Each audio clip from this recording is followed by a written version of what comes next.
Bonjour à toutes et à tous et bienvenue sur Flash Math, des maths rapides et efficaces. Alors aujourd'hui, cette vidéo est plutôt destinée aux parents pour pouvoir aider au mieux ses enfants. Alors déjà, il y a trois défis en mathématiques. Donc bien sûr, c'est les difficultés courantes que peuvent rencontrer les élèves en algèbre, en géométrie et en calcul. Il faut arriver à savoir précisément, à les identifier précisément, à diagnostiquer quelle est la cause de ces problèmes et surtout l'impact des lacunes par rapport aux nouvelles notions. Bon, vous, qu'est-ce qu'il vaut mieux, il faut veiller à quoi et surtout ne pas se dire mais je vais jamais y arriver. Loin de là. Vous allez voir tous les conseils que je vous donne, tous les parents peuvent y arriver. Alors déjà, l'idéal c'est d'avoir un environnement propice à l'apprentissage, donc un espace de travail calme et bien éclairé, bien sûr, si possible, comme on peut, hein, si on a 2, 3, 4, 5 enfants, ben déjà c'est pas toujours évident. On essaye au mieux, hein, en tant que parent, on essaye toujours au mieux par rapport à nos enfants. Des horaires réguliers pour les devoirs, donc bien sûr, pas forcément obligatoirement après que l'élève soit rentré, que votre enfant soit rentré à la maison, ça peut être après le goûter, mais en tout cas quelque chose de régulier. Limiter les distractions, donc téléphone, réseaux sociaux, télévision, on se les met de côté, on les confisque au pire, mais pour qu'on ait un moment de devoir pur, voilà. Et surtout encourager les efforts et avoir une attitude positive envers les mathématiques. Alors quand je dis encourager les efforts, ben c'est vraiment, ben c'est bien, là tu vois, tu y arrives mieux, là, c'est bien, je t'ai pas trop aidé, là je trouve que tu t'améliores, je trouve que tu comprends mieux. Voilà, des petites phrases qui peuvent vraiment aider. On pouvait se dire c'est que des petites phrases, mais ça quand même ça va pousser votre enfant à du plus. Et une attitude positive envers les mathématiques, pour éviter justement les phrases oui mais moi en mathématiques je n'étais pas fort en mathématiques à ton âge, ou j'ai jamais aimé les mathématiques. Une image un peu négative des mathématiques, ça nuit vraiment pour votre enfant. Voilà, là-dessus. Comment maintenant apprendre les mathématiques? Alors, apprendre les mathématiques, c'est pas si compliqué. Il y a un process, une procédure. Il faut que déjà votre enfant relise la leçon et bien savoir les définitions et les propriétés du cours.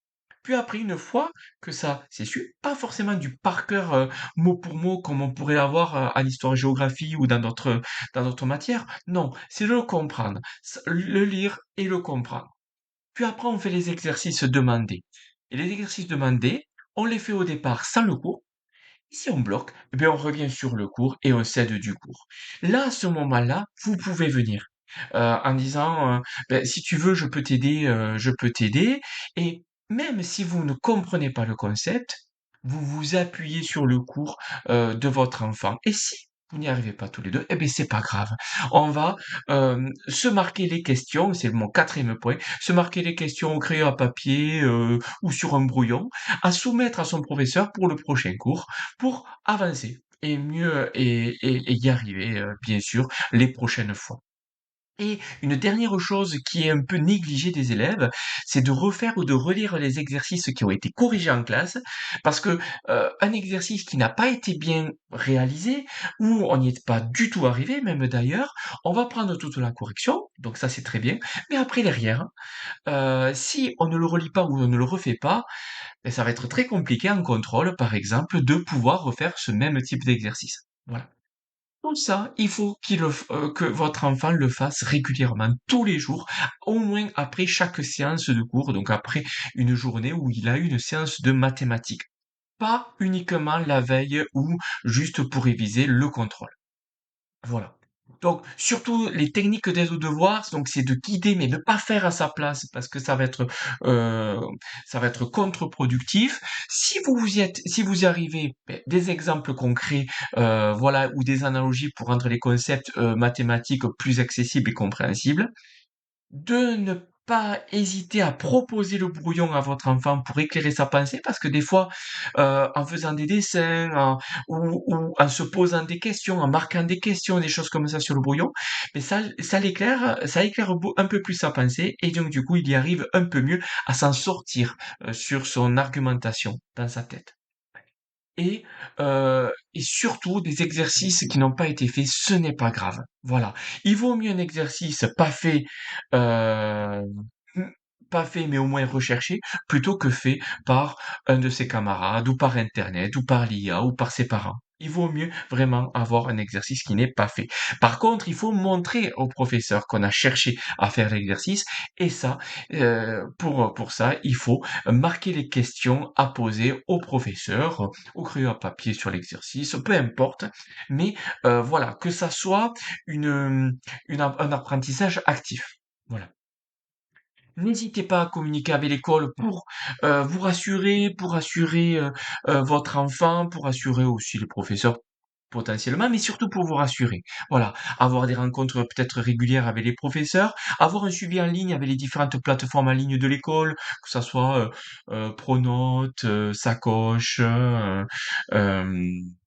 ou d'autres plateformes en ligne, le NT, voilà. Participer activement aux réunions par un professeur. Si vous pouvez, il faut pas non plus se mettre une pression. On a déjà assez de pression en tant que parent sur beaucoup de choses. Faut pas non plus se mettre une pression outre mesure. Si vous pouvez, si votre métier le permet, si votre emploi du temps le permet, ben voilà, de participer activement aux réunions par un professeur, bien sûr. Mais rien ne vous empêche de demander une rencontre par un professeur sur un autre moment où vous le souhaitez, pas forcément les réunions parents-professeurs données par l'administration et données par le collège ou le lycée. Et n'hésitez pas à poser des questions aux professeurs, même si vous avez l'impression que c'est des questions qui peuvent être bêtes ou pas, il n'y a pas de questions bêtes. Ça vous permettra de clarifier les doutes que vous pouvez avoir, et potentiellement d'avoir des conseils supplémentaires. Voilà, de ne jamais rester isolé face à ça, vraiment. Et du coup, encourager l'autonomie et la confiance, donc valoriser les efforts, vraiment ce que j'ai dit, les progrès de votre enfant, pas seulement les notes, hein, l'effort, c'est une clé du succès.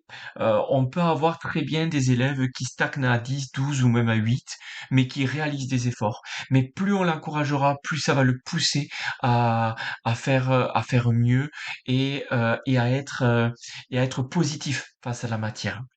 Avoir des objectifs réalistes, ne pas se dire: «Beh, mon enfant il a 5 sur 20, beh, j'aimerais qu'au second trimestre tu aies 18». On va pas forcément y arriver si l'enfant a des lacunes, beh, du coup il faut que on réalise voilà, des objectifs réalistes et atteignables. Voilà, ben, il a 5, ben, on va passer au second trimestre à 8, 9, et au troisième trimestre à 12, 13, mais c'est déjà bien, c'est super. Au moins il aura progressé, il y sera arrivé, et il aura eu des techniques et des stratégies d'études.